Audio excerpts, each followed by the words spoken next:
Welcome to Going Down the South Part, the podcast where we get effed in the A. I'm Dando. And I'm Guy, yes. Ooh, trying to get myself comfortable in this chair because, yes, it's not comfortable getting effed in the A. I just finished watching this episode. Not going to lie, I want to start doing some line dancing to Achy Breaky Heart. It's took me flashbacks to when I was a kid. I've mentioned this, maybe not on this podcast, but definitely a Four Finger Discount.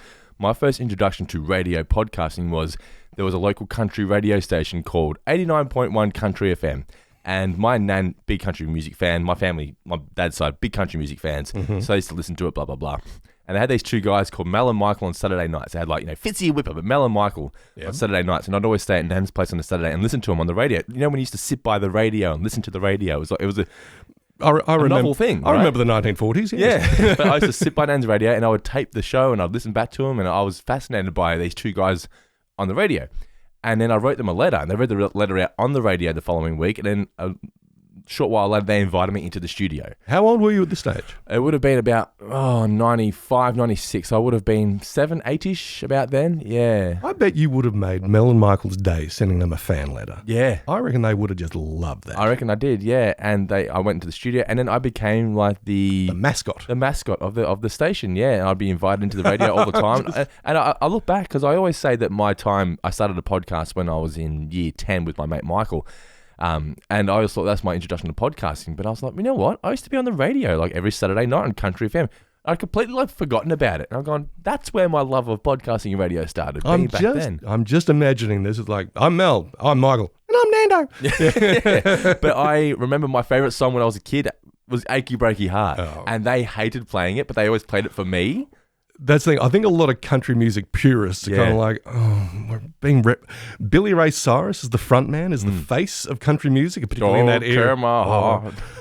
Having said that, you did. It must have been early then, because it was only a new song as well. So that was like 92-ish. That was 91, 92. So it must have been like 5-ish, yeah, 5 or 6 maybe. But yeah, so I remember they'd always go, and this one's for you, Brendan. And it'd be Achy Breaky Heart. It was like the highlight of my Saturday night. So when I heard Randy playing here, it just took me back to that moment. You really did step up one of my favourite moments, because that is honestly just a superb comedy moment. Just that so good, isn't it? It's fantastic. Do you remember what kind of music they used to play, Mel and Michael, on their show? It was more like modern country. Okay. I think. Yeah, but it wasn't, Tammy Wynette's and or Hank Williams or that kind of stuff. It was more, I know Shania Twain used to get a spin and things like that, yeah. I mean, they did play the old songs as well, because Saturday night was request night. So Mel and Michael would be taking call-ins for requests. So you'd call up and say, can you play this song? And you'd listen by the radio, this one's for Brendan. And you're like, it was so cool. It sounds so stupid now, but it was so cool. You could call up a station and they would play a song and dedicate it to you. Oh, yeah. Well, it's much like being a cheesy poo for a stonecutter. Yeah, exactly. You get to hear your name on the radio. Yeah. Or the podcast, as the case may be. Did Mel and Michael did they live it? Did they walk it like they talked it, the country lifestyle? I mean, were they sort of Akubras and he released Miller shirts? He released an album, Mel did, I remember, because he used to do a cover of, what's the Home Among the Gum Trees? Oh, yeah. It's the Burke's Backyard theme song. But that's right. Was it actually the theme song? Was that song used for the theme song? It was a song used as a theme song. I can't remember the actual... I mean, we could look it up, of course. But I remember he did a cover of Love to Have a Drink with Duncan, whatever, right? Yes, which was Slim Dusty. Yes. But he did a cover and called it Love to Have a Drink with Brendan. and I still remember hearing that for the first time. He played it on the radio. And it was so cool. You would have been like, what sorcery is this? The song's called Duncan, but he's saying it's about... What, you can do that? He's fit me in there, yeah. So it was just hearing Achy Breaky Heart just took me back to a better time, man. A good time. Not a better time, just a good time. A good time indeed. It's funny, we've just devoted a great amount of time talking about country music and all that kind of stuff. FDA, not really about country music. A little bit, tiny bit. But for the most part, this is about... You got served. Well, getting served in various ways. Before we get into the whole dance routine stuff, I thought I could not recall this episode at all, right? So when I started talking about it in such a dramatic way, I thought they were going to use the "you got served" as a euphemism for "you got molested." Oh, okay. I thought they were going to go, Sharon, the boys, they got served. I thought there was going to be like that kind of aspect, and they're going to use it as that's what South by do. They and do a parody of "you got served," but use it for this reason. Mm-hmm. Not at all. No, not about molestation, more about bullying. But they were just essentially mocking the "you got served," the dance films of the early 2000s, which I lived through it. I was the right age for these films, right? I was never a fan of "You Got Served." Bring It On, still a big fan. Love Bring It On, right? It's just, I love it for how ridiculous it is. There was a line in that movie where she says, They're just afraid of the unfamiliar. I'm like, what is this movie? But I just love Bring It On. It's so silly, but when you were a teenager in that time, these were the films that were just always thrown on at parties. You know, you go to someone's house or whatever, Bring It On was just always on in the background, or You Got Served was just always on in the background. People we just watched it because it was just what everyone did. Well, yeah. I mean, I was never really into these dance movies. You were much either. older, yeah. Well, yeah. I mean, I enjoyed Bring It On when I saw it at the cinema, mainly because I realised, this is actually like because they're sexy and they're cute and they're popular to boot. Well, there's that too. Yeah. I did feel a bit dubious, thinking, I really knew Kirsten Dunst from a few movies. There's been a particularly Interview with the Vampire, which Small Soldiers. Yes, that's right. And Jumanji. What an appealing child actor. What a delight. And then you see her in Bring It On. It's like, oh, wait a minute.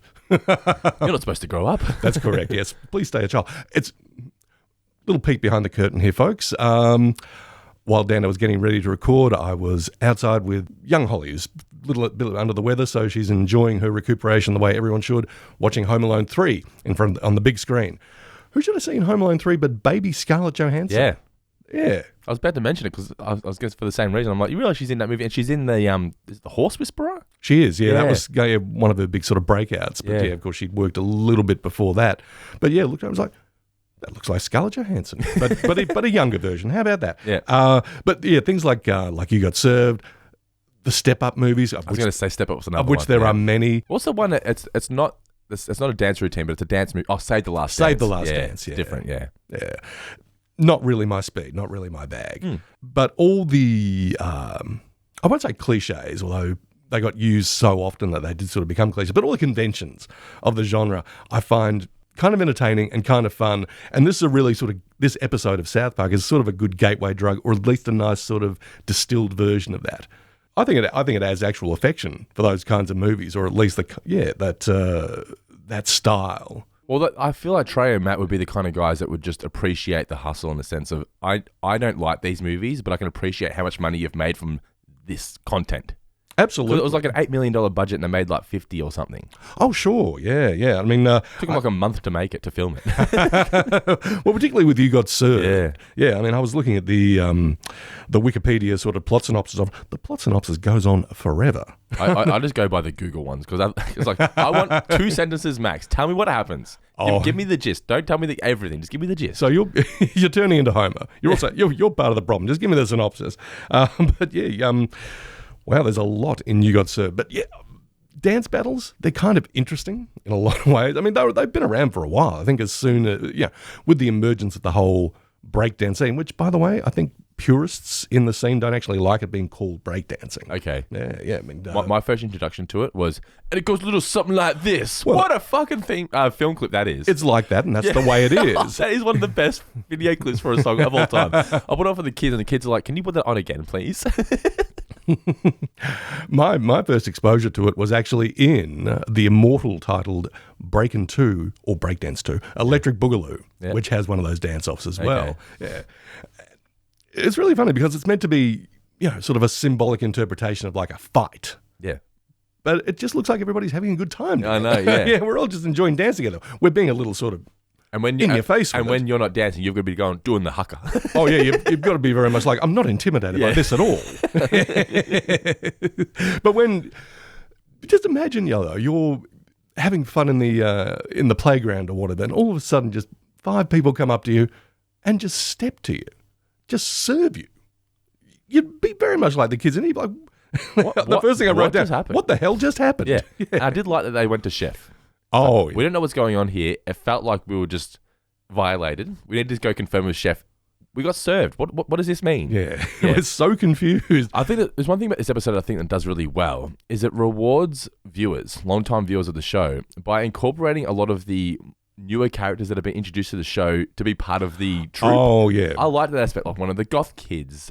We get one of the racing. I think it's Mercedes. I believe so, yeah. Yeah. Plus we also get Yao, the gaming kid, who's voiced by the basketballer. Yao Ming. Yao Ming, yeah. And let's not forget the duck. And the duck as well, yeah. and then Butter's backstory, which we'll get to, but you were saying. Yeah. I really like that the whole South Park community actually is very conversant and aware of what it means to be served. And anytime anything like this happens, they're all crowds instantly form, or everyone has an opinion on it. Everybody knows what to do or what not to do. And the kids are just sort of ignorant or unworldly about it all. Well, the kids couldn't really give two shits. Stan's like, I don't really care. And it's the adults like Garrison saying, you must be getting revenge, right? Oh, yeah. Well, that whole analogue of being served and getting bullied, people have got various takes on it. It's like, well, just back away. Don't engage or anything like that. If you don't be part of the problem, then there'll be no. Don't start none, won't be none, as they say. But others are very much, no, you've got to stand up for yourself. And, not standing up for yourself doesn't necessarily mean don't go looking for don't go serving people, don't go challenge people. Don't go serving, but if someone steps to you, then hit them with a left right, or in this case, hit them with a left foot right foot to achy breaky. And it's also the way he sort of puts his hand in his pockets and he's like, don't tear my heart. And what I think was the best payoff for that was that Stan does it and it works. Oh yeah, you expect him to be mocked. No, everyone's like, damn! I love how Shep was horrified, but he's like, you don't know what you're doing. I was kind of disappointed. I think the perfect fifth member of this group, if it wasn't going to be Butters or the Duck, should have been Nathan.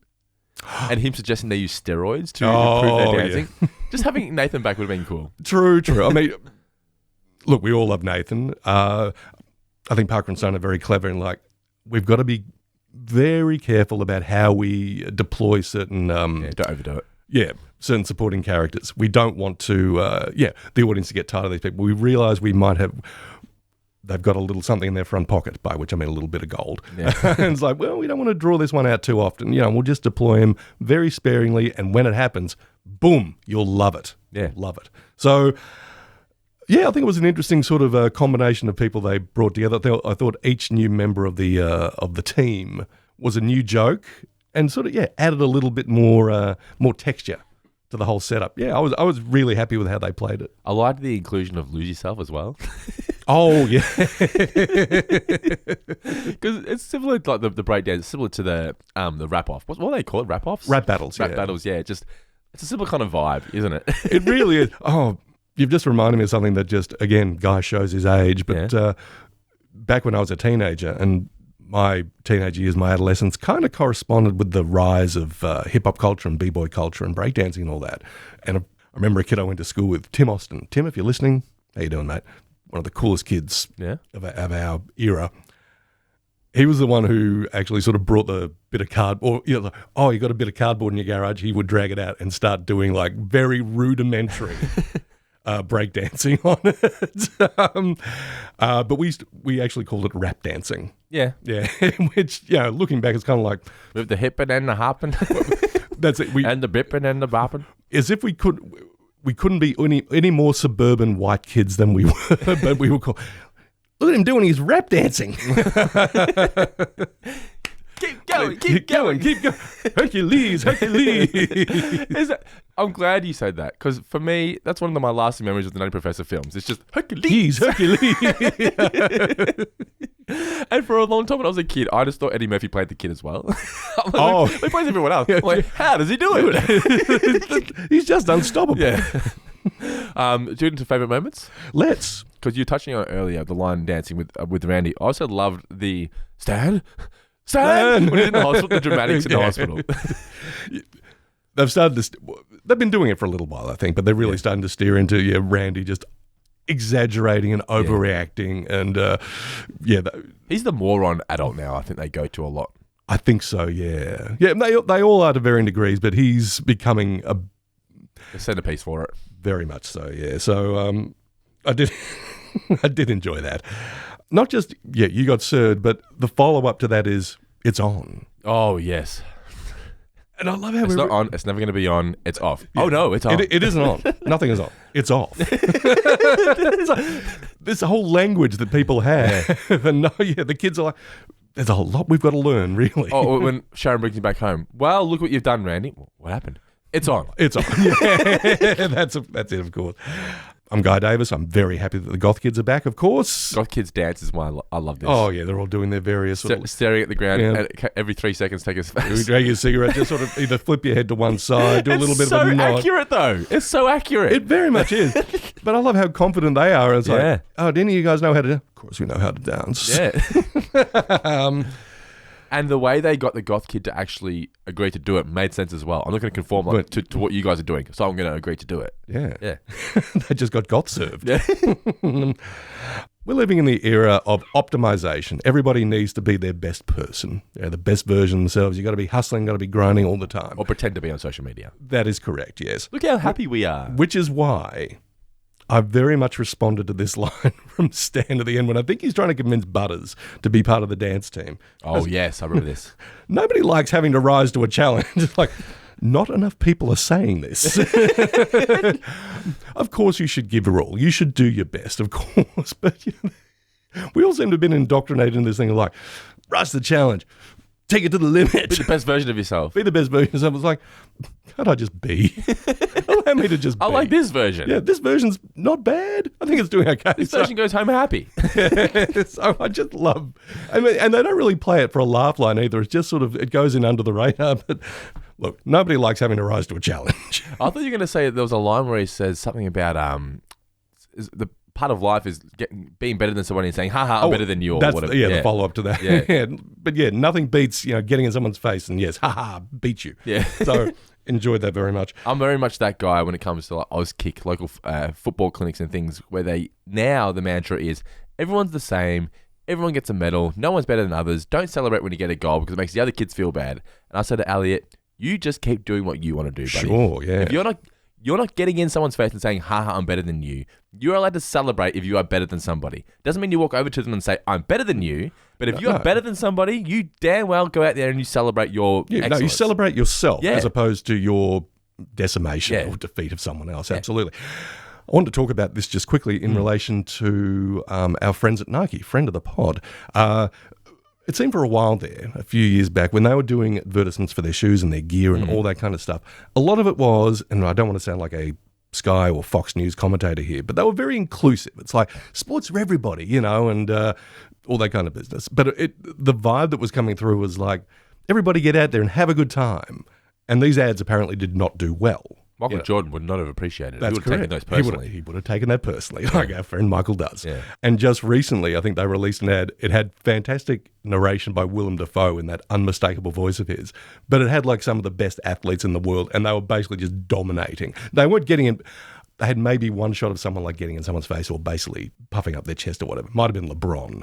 But the gist of the ad or the text of the ad was like, I'm insane. I'll do whatever it takes to win. And it's not like I'm going to kill you, but it's like I'm driven. I'm so motivated. And it's like, well, wait a minute. Yeah, that isn't the reason we watch sport is to see elite people do elite shit. Yeah. Yeah, right?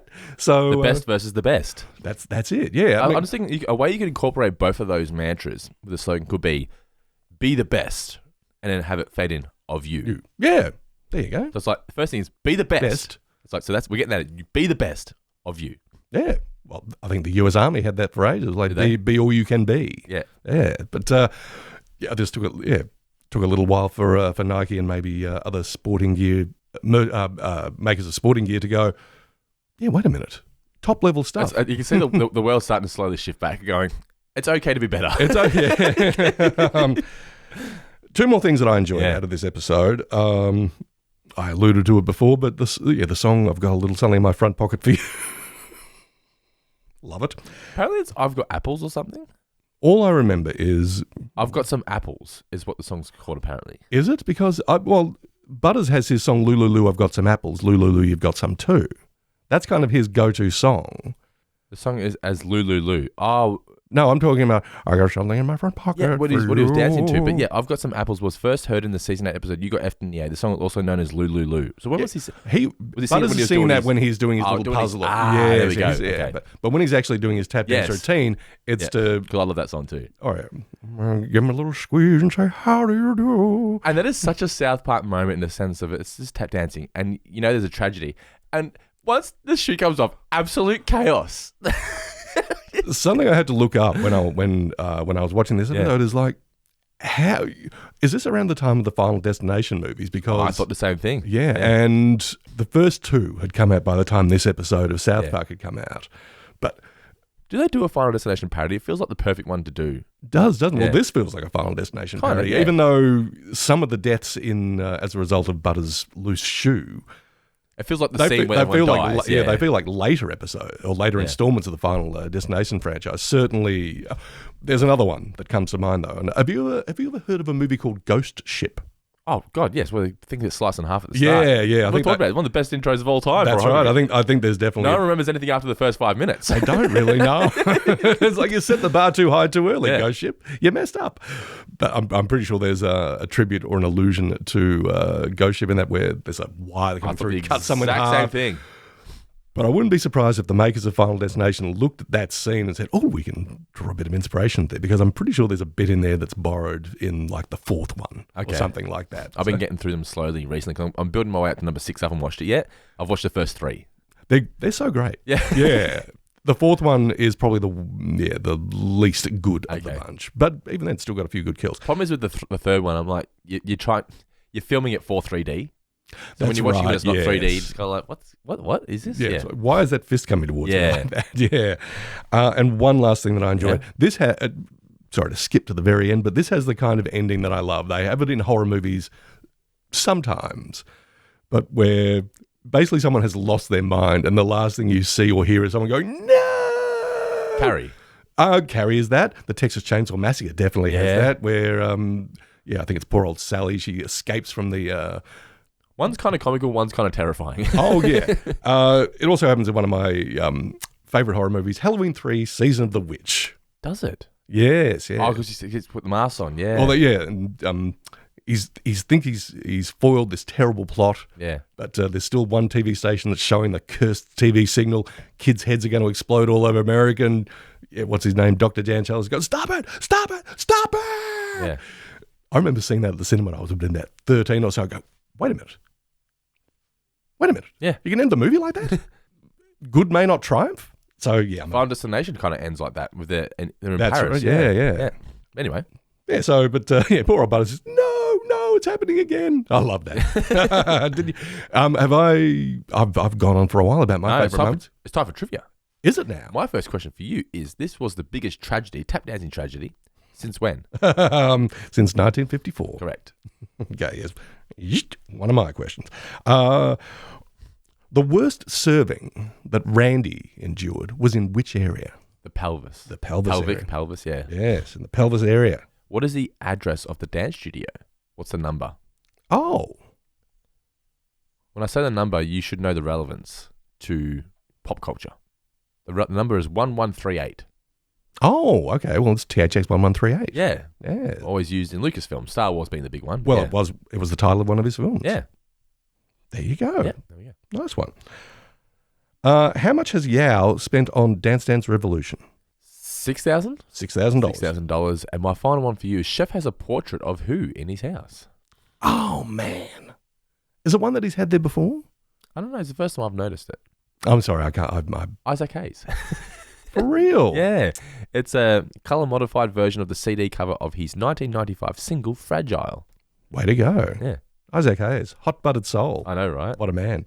Every time I get Chef in, I'm just appreciating it because I know he's going to be leaving eventually. Well, yes. Yeah. Enjoy your Isaac Hayes while you've got him. Mm. Can I ask you one more trivia question? Can. May I make it a multi-level trivia question? Please do. Okay, then. What is the name of the video arcade? And name 3 other games besides Dance Dance Revolution. I know it's Sinister Arcade, which is a great name. Indeed. I don't know whose Sinister Arcade is it, though? I did say it too. Starts with an L, right? No. Well, there's an L in there. L in it. What is it? It's Flynn's. Flynn's. And it's a shout-out to Tron. Yes. Yeah. A lot of shout-outs in South Park. Indeed. And 3 of the other video games that they have there. Because they say Dance Dance Revolution. The dancing game is not actually called that. I think it's just called Dancing Machine. Yeah. But they also have Junkie Hunt, Smack Man, and Smack Man. Yeah, so whether it's a slap fighting kind of game or if it's something to do with Smack Man, aka Spoon Man, and Fist Fighter. Fist Fighter, yeah, all violent games, which you'd imagine kids in South Park would be playing. Oh, of course, I'd definitely be showing my age. I'd definitely put in my 20-cent pieces into Junkie Hunt, except they'd be dollar coins. All right, well, before we get into our review of You Got Effed in the A, we would be effed in the A without these people. It's the Cheesy Poofs. Absolutely. Starting with the incredible Katie G with her $100 support. Thank you so much, Katie G. We got KT'd in the G. We did indeed. I didn't mind. I don't mind at all. More. Also, shout outs to the following Cheesy Poos. We have Glenn Gomez, Justin Parker, Zach Pruitt, Shani Macker, Elliot J. O'Neill, Isabella Murphy, Rach Beasley, Stephen Roberts, Sean Devey, Pete Anderson, Timothy Burleson, Andrew Davis, Kevin Dentalplan Flood, Bella Winterbank, Jack McFadden, Heath Appleby, Adric McLeod, Mark Trelevin, Ginger and Pickle, Preston Murray, Talia Enriquez, Declan Phoenix, Brian McCoy, Logan B, James Shepard, Joe Reedensek, Dave Pretzels McNally, Gavin Lang, Damien Miller, Charlie, Joe. Thank you for being top tier supporters. Cheesy Poops here at Going Down to South Park. Yeah, you know what, Dan? I think I just got served a very tasty bunch of cheesy poops. How's your pelvic region feeling? Top notch.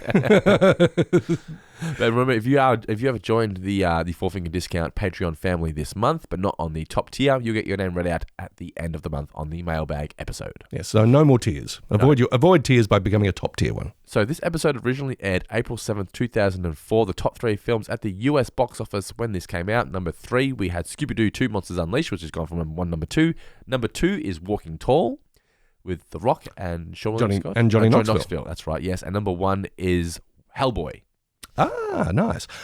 I actually interviewed The Rock for Walking Tall. He came out to us. The Rock? I did, to promote it. Here's the thing. I imagine if I saw The Rock now, he would probably be looming over me, or at least, twice as wide at me. When I met him for Walking Tall, I was kind of astonished because it's like, this guy's not that much bigger than me. He's 6'4". Is he? Yeah. Okay. For sure. Because I'm just shy of 6 foot, although I'm probably shrinking all the time. But I mean, he'd built up such a... He's only 53. I thought he was a lot older than that. Yeah. So his height. Let's go to his wiki page. Surely his height. Does it say like 7'2" and 6'5"? 6'5". Well, it's interesting. He didn't really seem that sort of overwhelming. Now, whether he was on a bit of a, Mr. Nice Guy campaign to be like, hey, I'm just like you and all this kind of stuff. But yeah, I was not sort of intimidated or anything by that. That's what he does good though, isn't it? Does the best. He was an incredibly nice guy. So interesting. But yeah, Walking Tall, not a bad film. By all means, check it out. And Hellboy, good stuff as well. What's the one with Sean? Is it Welcome to the Jungle? Yeah, aka The Rundown. They changed the name, didn't they? Yeah, called The Rundown in the US, and we in Australia got it as Welcome to the Jungle. Why was that? I've no idea. Okay. It's weird how they change the name, like Champions, the Mighty Ducks. That's true, yeah. I'm sure there's reasons for this. I don't care. But Hellboy was the number 1 film at the US box office when this episode originally aired. Written and directed by Trey Parker. So it kicks off with the boys just being boys, hanging out in the car park. Playing remote control cars, yes. Remote control cars. Elliot's birthday was last weekend. So shout out to Elliot. Happy birthday. Happy 7th birthday. Happy birthday, Elliot. I saw that there is a table outside that is heavily laden with gifts. Oh my God. It's like when Jesus was born. all these presents. Well, he invited 30 kids to his birthday party.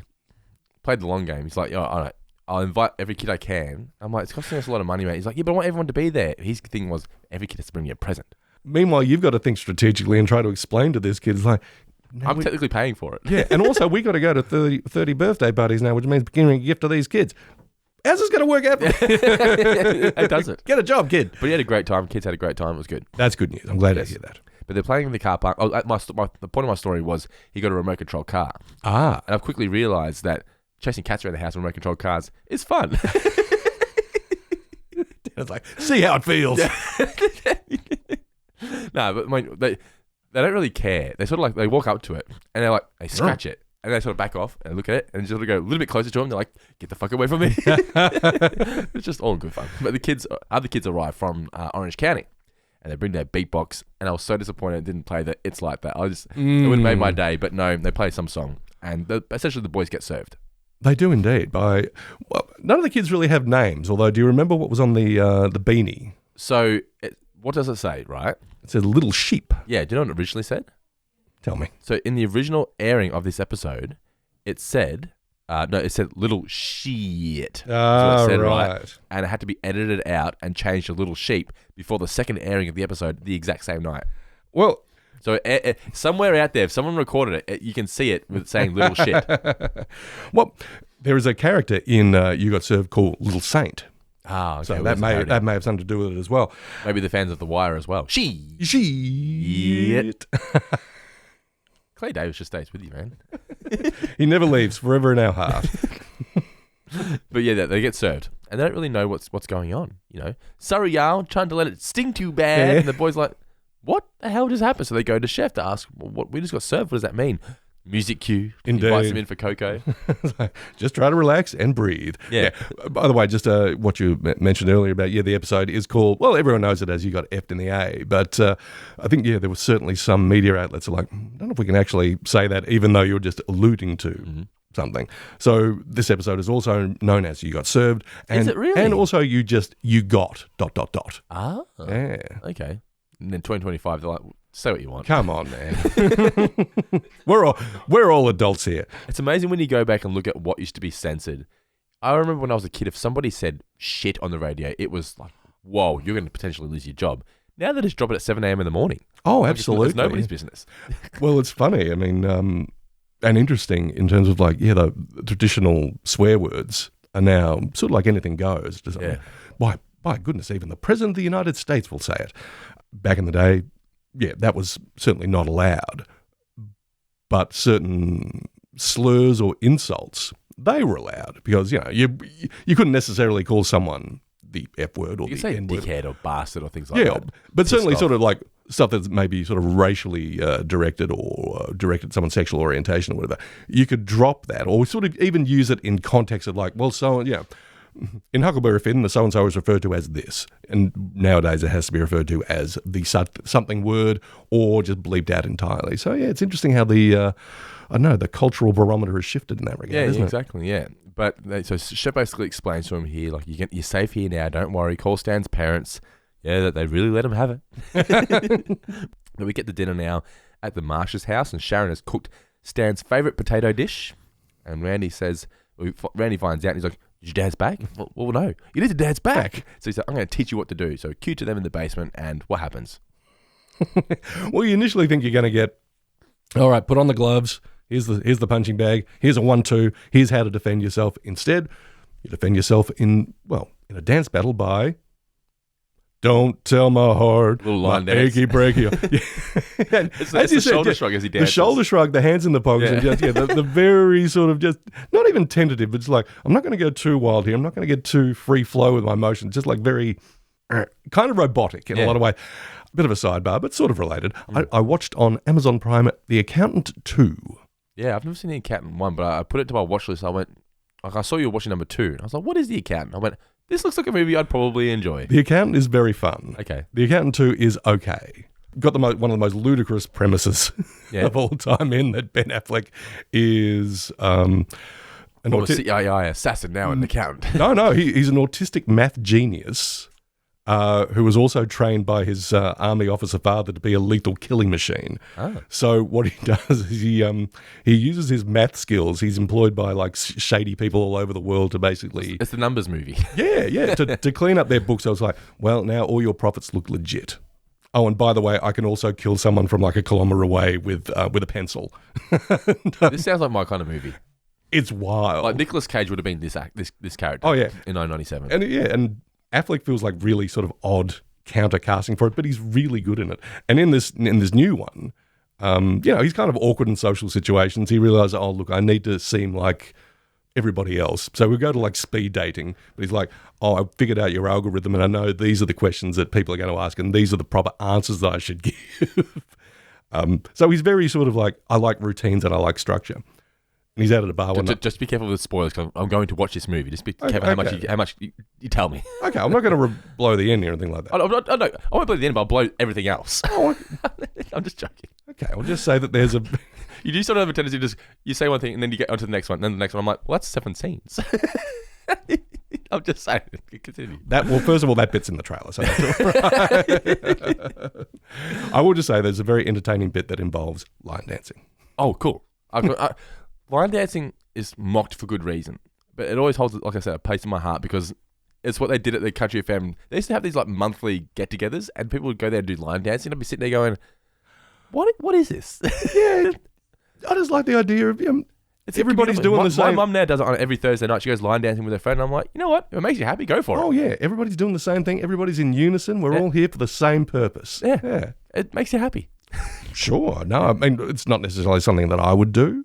but I see the appeal. Yeah, exactly. But yeah, just the way his whole demeanor changes, he gets the serious pose. And it's the dance. It's so good. But I did love that he prefaced it with, don't go, as we're saying, don't go challenging people, don't go serving people, but if someone serves you, this is what you do. So now the boys leave the toy store, they've got another RC vehicle, and the kids are there again.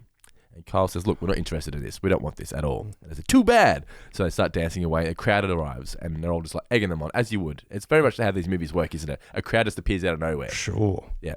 So, oh man, they are getting served. And Stan pushes stop. Did he put a tape in? I think so. Yeah. Achy breaky heart. I think it's more bewilderment. They're shot. Like, this kid must be insane. It's like if someone stepped to you, not in a dancing way, but as like a schoolyard bully or something. Yeah, and they're just doing the traditional, going to hit you with a punch or something like that. Meanwhile, you've learned capoeira. And you'll start doing these free-flowing moves that, culminate with someone getting kicked in the face. Like, wait, what? Yeah. Wait, no, we were fighting. What are you doing? I like the idea of Stan's not only mocking them, but he's mocking the concept of what everyone's doing here. But Chef notices, no, don't do it. You don't know what you're doing. You don't know what's going to happen here. Even this is where I think Cartman says, you got effed in the A. Yes. And the kids have to accept that, and they go, all right, well, it's on. What does this mean? They challenge them to a top 5. It's like the top 5 dancers. Yeah, like a battle off at the OC Convention Center. And as Chef says here, if you serve back, well, it's on. So what does that mean? Don't you know anything? Yeah, so then Sharon takes him home. Randy said, what happened? Oh, it's on. Then the kids are preparing at the convention center, the OC kids. And what's the coach saying? We don't want no good. We want pain. It's disappointing we didn't get any Spirit Fingers parody. That's true, but I love how cocky this guy is as well. Yeah, when Randy shows up and tries to talk reason, or at least, he's actually talking absolute reason here. Oh yeah, defuse the situation. Yeah, we don't want our kids sort of going up against one another or anything like that. It isn't on. Nothing's on. It's off. But the way the OC coach is like, oh no, because this is a line that's always stuck with me. Just the reading of it. Yeah. Like, oh, so you're the father of the boy who's going to get effed in the A on Saturday. He's so ingrained in it that he thinks. No, he genuinely thinks, oh, you're just trying to suck me out here. Oh, yeah, that's right. Everything's gamemanship. Yeah. Everything's brinksmanship, yeah. It can't possibly be off. No way at all. But then he serves Randy, and Randy ends up in hospital. Again, just great cuts in this as well. I mean, the introduction of Achy Breaky Heart is like, I should have seen this coming. But when it happens, it's like so great. But yeah, instantly cutting, just he's being served, and now he's in hospital. He's just messed up. And that's a lot funnier than him serving Randy and Randy going, you know what? He is going to serve your kids. Like, cutting him in hospital broken is way funnier. Oh, just him all, pitiful in bed. Like, his moves were so inventive, so original. And they check the X-rays and realize that it's the worst serving they've ever seen. Definitely in the pelvic region. And then Garrison and co, all the other grown-ups. Ned's appeared in this one. He didn't speak, but Ned's in this one again. And they try to egg Stan on to get revenge. Stan's like, I don't really care. Like my dad seems like he's okay, he's gonna be fine. No, you gotta get revenge. And Stan, and he says, look, you don't have to do this. Well, good, because I wasn't planning to, but I can't stop you. Give him hell, son. They really go heavy on the dramatics. The emotional blackmail of it all, yes. So then we cue the Lose Yourself song, and Stan leaves like, far out, god damn it. So then Stan goes to get his troop together. This reminded me very much of the Mighty Ducks. Okay. But first of all, have you rewatched 8 Mile recently? Is it one that you ever sort of revisit? Yeah, I watched it for the first time about a year ago. What did you think of it? I never got into the whole Lose Yourself Eminem scene. I enjoyed it. It's a really good movie. I actually really liked it. Yeah. And the thing of it is, sorry, this may seem like a bit of an odd tangent. I was reading a book about the making of Mad Max Fury Road and how they were talking about, we're thinking about getting Mel Gibson back. No, but we might actually sort of take it in a different direction and, make Max this mythical figure who could be played by anybody. And they were looking at various actors, looking at Heath Ledger before he passed away, Jeremy Renner, and one of the people was Eminem that they were looking at. And people were sort of talking about the book going, Eminem, come on, go about it. You look at him in 8 Mile and he's got real intensity. I don't know if he's the best actor, but he's got definite screen presence, and he looks like someone who you could see behind the wheel of the Interceptor. He's got great eyes. He's got a great sort of glare. He's got that stare where if you've pissed him off, sort of 1,000-yard stare kind of soul. Yes, yeah, and you particularly see it at the end. with the rap battle there, and where he sort of staring at Anthony Mackie, by the way. Yeah, which I'd forgotten he was in that. I used to see Eminem's like angry demeanor as a gimmick. Oh yeah, and he's still to this day. I'm like, maybe it's not a gimmick. Maybe he's either really good at it or he's just this angry. Well, that's the thing. When he's doing the Slim Shady character, it's sort of like, oh, you're like an angry jester or a mad clown or something. And every once in a while, he'd sort of break into something that's a little more serious and a little more gritty. And particularly see that in 8 Mile. It's like, yeah, there's something about this guy. He can actually act as well. Yeah. That's what I was taking about. I went, oh, this dude's actually acting here. Yeah. I mean, I think he's still working out some stuff. But I mean, it's like, you're working from a really solid foundation here, man. So yeah, 8 Mile, good movie. Check it out. Yeah. So yeah, but lose yourself, exactly. But yeah, he goes to get the troop together. And I was saying earlier, it reminds me of the Mighty Ducks movies where we have to go get the gang together. Oh, sure, yeah. Or ragtag group of misfits. Yeah, to go even back in another generation, the Bad News Bears, for instance. Yeah. Or Hardball. There's a movie called Little Giants. There's another one. With Ed O'Neill, right? Ed O'Neill and Rick Moranis. Yeah. A good movie that you can't find on any streaming services, but if you got kids, check out Little Giants. Good movie. If you can find it. Physical media forever. Yes. I did buy the Blu-ray of it. Nice. Like $12. Well worth it. People sitting out there going, dude, Plex, what are you doing? But the goth kids are hanging out. Where are they hanging out, Mr. Davis? Well, they're hanging out at the back, aren't they? In the loading bay. In the loading bay, as they always are. Yep. Having a cigarette. And Stan asks them if they know how to dance. Of course. Goth kids dance to express pain and suffering. And they look at the ground and they, every few seconds of a drag of a cigarette, that's how they dance, and just tilts in the head. Dancing is something you do alone at 3 a.m. in your bedroom. And they refuse to conform. But I call him the leader. I don't think we actually get his name, do we? I don't think we ever have. Not yet, at least. But the leader of the group with the curly hair, your favorite design, he agrees not to conform with the other goth kids. And, we got goth, sir. So he's joined the group. Wow. And he suggests they go to the arcade to get Yao, who's an expert at that dance game. And we're at Sinister Arcade, Flynn Sinister Arcade. And this kid, he spent $6,000. There was always that one kid that you get there and you're like, this kid's always in that dance machine. And it was always really impressive. I'd go, I wish I could do that.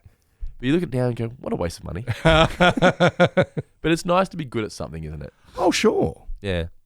Oh, yeah. That kid's really good at that pinball machine. You should see him play it. That pinball wizard. Yeah. Oh, yeah. Everyone's got their something. Yeah. Yeah. And it's good to have that, even if just for yourself. Yeah. We had a kid at school. His name was John. And he was always the best kid at Guitar Hero. So whenever we'd have a party, Guitar Hero was on, it's like, John's gonna do it. Gather around. And sometimes he'd like screw it up, and you just like, you die inside for him. And you're like, oh, I know, right? He's in pain right now. Yeah, He ruined it. His identity is built around his. That's him. Around being the guitar hero. Yeah, and he ruined it. It's like, we didn't see it, John. We didn't see it. Start again. But yeah, you're talking about John now in the context of what? Guitar Hero. Yeah, that's what he was known for. Nothing else. Exactly. And then. He says, I don't think I could dance. This is what Yao said. I don't think I could dance without the machine telling me what to do. Yeah. I can't just make it up myself. And he says, don't worry, Chef's going to help you. So he agrees. And then they say, we need a girl. So they go to Raisins. A great little way of just getting all the previous characters back in. Sure. And who they get? They get Mercedes. And they're going to try and talk to her about what was the guy's name? Maury. The bouncer says, no, you have to buy some wings if you want to talk to the Raisins girls. He looked like a different bouncer from the previous Raisins episode, though. I assumed it'd be the same one. For some reason, he seemed a bit bigger and a little less kind of doofusy, yes. Yeah, she agrees to do it, and then she suggests they get the tap dancing state champion. I think his name was Leopold. Leopold Stotch. Yeah, and then Butters. That's also a little callback because we find out his name in recent episodes. So it's like, as a view, you're like, oh yeah, Leopold, it's Butters.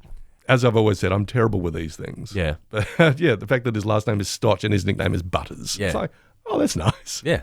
But they go to his house and he's building a little model car. They ask him if he wants to join, but immediately he gets PTSD flashbacks. Well, the great thing about Butters is initially, oh, I'm happy to help. Anything I can do to help out. And then he realizes, oh, what I'm actually being asked to do is, oh no. Yeah. Screams and runs away. So they ask his mum, like, what's going on? She mentions, the great tragedy. And they leave. But we cut the Butters. He's getting the shoes out. Mm-hmm. Oh, he's got his scrapbook and he realised, something pretty bad happened here. Yeah, newspaper articles, 8 dead. Yeah, what exactly happened here? And then, we find out. There's still a bit of blood on his shoe. That's a great moment. Just picking up, throwing it away. Then they go to see the dancing duck in Como. And the farmer plays the music on the violin. He needs some music to dance.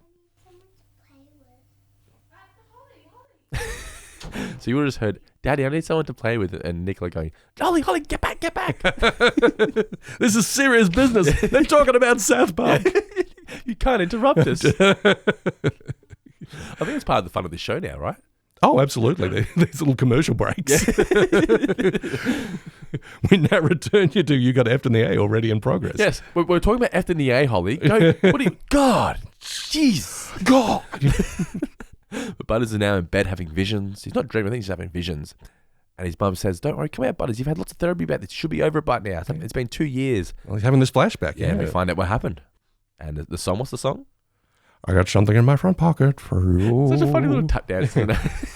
This was going to be one of my trivia questions. Okay, who was dancing before Butters? No idea. Beverly Long from Indianapolis. Okay, Beverly Long. There we go. And now you know the rest of the story. Actual tap dancer? No, I don't believe so. Have you looked it up? No, I have not. Shall I look it up? Why not? Let's look up just Beverly Long and see what comes up. Beverly Long.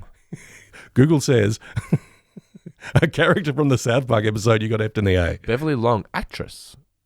Really? Yeah, Beverly Long was an American film and television actress. Her credits include Rebel Without a Cause, The Green-Eyed Blonde, and Father Knows Best. Wow. She later worked as a casting director with her own company, Beverly Long Casting. Does it say where she's from? She's American. Yeah. Where was this one from? Indianapolis. She is from... If she is, that's a really... What a deep cut that would be. Deep cut. Where's her life? Here we go. Was born in the Philippines. Ooh. But where she grew up, her family included mother, U.S. Navy. Moved back to the U.S. when she was a child. Grew up in La Mesa, Yeah. California. Yeah, so not Indianapolis. That would have been a hell of a deep cut.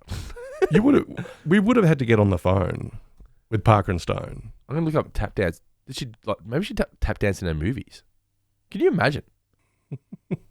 I can't find anything here, but that would be awesome. That would be wild. It's like, Trey, buddy, what was the whole deal with that Beverly Long reference? Yeah. I'm a big fan of tap dancing. What can I say? Which point Trey Parker says, how did you get this number? Yeah. Who are you? Four-finger discount, you say. Yeah. But this is where we find out exactly what the tragedy was. And yeah, it's very Final Destination-esque, isn't it? Oh, yeah. But that lovely sort of contrast, though, of him coming out to everything's going to nice. And to that little crooner number. Yeah. So, I just love that. Give him a little squeeze and say, how do you do? Because, I mean, they've already been to get the duck, right? They've gone to, yeah.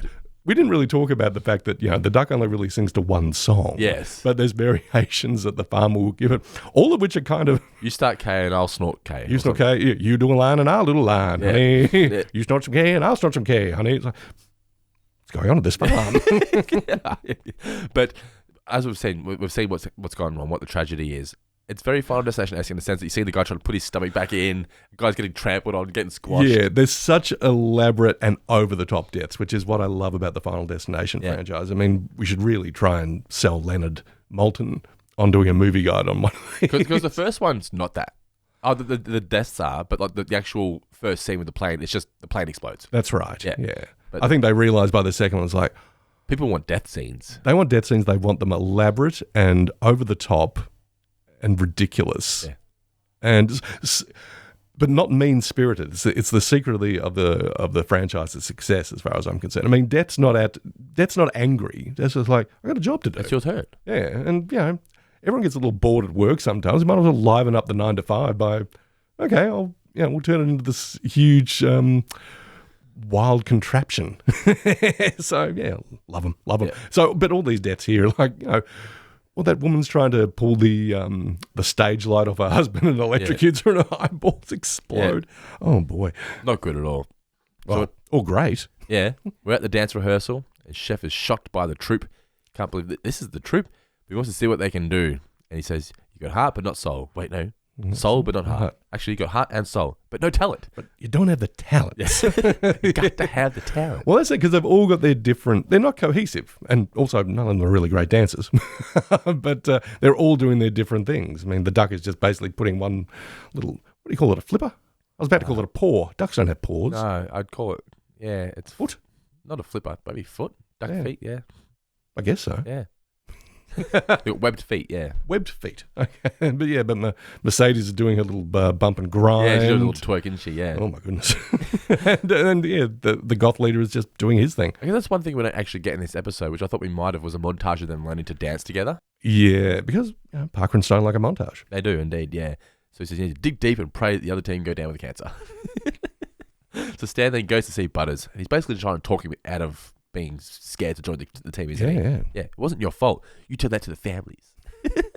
8 people died. Well, actually, it was 11 because one was pregnant and two family members committed suicide. Yeah.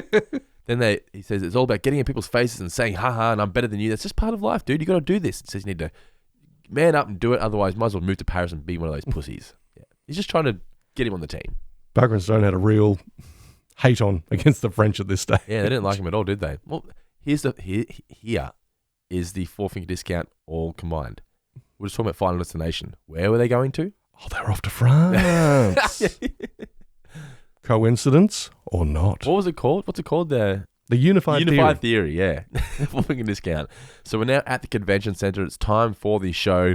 Little Kim is one of the guest judges. Little Kim is one of the guest judges in You Got Served as well. Is she? There we go. Okay. Her and Wade Robson. I forgot Australia's about that. own Wade Robson. Yeah, okay. Now known for other stuff. Yep. And the winner's going to go on her next video. We won't say what she says here. Yes, I was about to say, let's not dwell on Little Kim, what she said. Yes. Great design, though. Just Little Kim. Oh, yeah. Little Kim. They introduced the OC crew and the South Park Diggities. May I ask you something just quickly? No. Okay, let's move on. Continue, yes. How would you spell Lil? As in the abbreviation of little, which is funny in itself because you're making little even littler. I would spell L-I''L. Yeah. Because you're removing the T's. And I know there's no E on the end, but... Yeah, there are so many different variations of Lil, aren't there? Yeah. How does she spell it? That's a good question. Let's look it up. Little Kim. Well, I've got You Got Sir. She has it after the L, after the second L. Oh, so it's L-I-L. L-I-L, yeah. Little Kim. There you go. They all work. It's a great name, though. Lil Kim? Lil Wayne, Lil Kim. Lil Bow Wow. Lil Bow Wow just became Bow Wow? Yeah, he did. He was in the Like Mike movies. The kids have been watching them. Is there more than one? Yeah. I thought there was just the one. I think there's Like Mike 2. I don't think he's in it, though. Like Mike 2, taking it personally? Hang on. Like Mike. Let's get this up. Like Mike, 2002. Oh, it's got the Stuart. It's got the Stuart Little guy, and it's got my man Robert Forster in it. Wait a minute. Wait a fucking minute. Oh, okay. Wait. What? Oh, no, he's not. I was going to say, the kid from Stuart Little's not Jesse Plemons, is he? No, but Jesse Plemons he's the bully. Yeah. He's the bully. Yeah, I remember now. I'm just like, I remember seeing him in the movie and going, wait a minute. That's not the kid, is it? But, so Like Mike 2, let's look up what it is. Like Mike 2, Street Ball, it's called. It's got, just a bunch of no names. I think it's the same story. It's just... And it's the dude from the the white dude from The Wire who's one of the goofball cops. The bald white guy. I'd have to see his face. Yeah. But yeah, I remember the kids enjoyed it, but I remember Alec going, this is the same as the first one. I'm like, that's how they do Hollywood, kid. Is it just magic shoes? It's been a while since Street ball player Jerome's life completely changes when he finds a pair of shoes which has magical powers. On wearing the shoes, he plays like a professional, but soon things get out of hand. Let's look up the description of Like Mike 1. Calvin, an orphan, finds a pair of old shoes with the letters MJ inscribed on them. When he tries to reach for them, he is struck by lightning that renders him with superb basketball prowess. Wow! Imagine if those shoes. He believed he could fly. Imagine if those shoes belonged to Michael Jackson. Yeah. Like Mike 3. Not that Mike. Cut the mic. Yeah, so we're at the centre and an announcement of the South Park Diggities. Great name. Mm-hmm. The Duck has sprained his ankle, unfortunately. There's always one kid that goes down before the event. They need someone to make their big return. Now, they showed Randy in the crowd looking kind of still broken. Oh, yeah. I thought maybe Randy was going to be the guy that says, all right, I'll do it. Yeah. Maybe, do you think it would be funny if Randy says, I'll do it, but then Butters says, no, I'm here. And then Stan goes, actually, Dad, you just stay there. No, I think I like the way they did it. Yeah, so Butters comes in to save the day. He's got the hero lighting, got the hero soundtrack. Tap dancing gear on, everything ready to go. This is just every sports movie, isn't it? Oh, When someone goes down. And then the DJ gives him a hot track, and the OC crew dance. Is it the same song as the very beginning? It sounds like it, doesn't it? Let's see you dance, sucker, you got nothing on me. It's a good song. And the Diggities then do their routine, but Butters' shoe comes off, and we get the exact same thing. Kills everybody. Or kills the team. Kills one, then kills the other. Well, yeah. One is killed, then just squash. And the coach, I believe the coach catches it as well. Does he? Yeah, probably. But then Butters, oh no, it's happened again. Well, this means the Diggities are the winners. No one cares. No, Jesus, not again. Yes, you did it, son. You did it.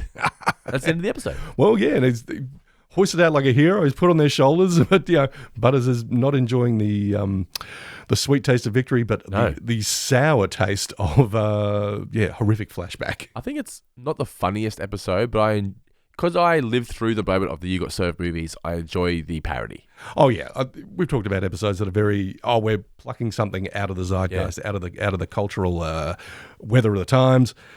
Yeah, you had to be there for Step Up. You had to be there for Bring It On. You had to be there for You Got Served to not fully get this, but to really completely appreciate it. But I think it's done with such energy and good humour, and they've thrown bits in there that are recognisable with just about anybody. Yeah, that it works a treat. There was a lot that I remembered from this episode prior to rewatching it, but rewatching it got so much more out of it. I had a really great time with this one. So the next episode of Going Down to South Park, we shall be reviewing Awesome-O.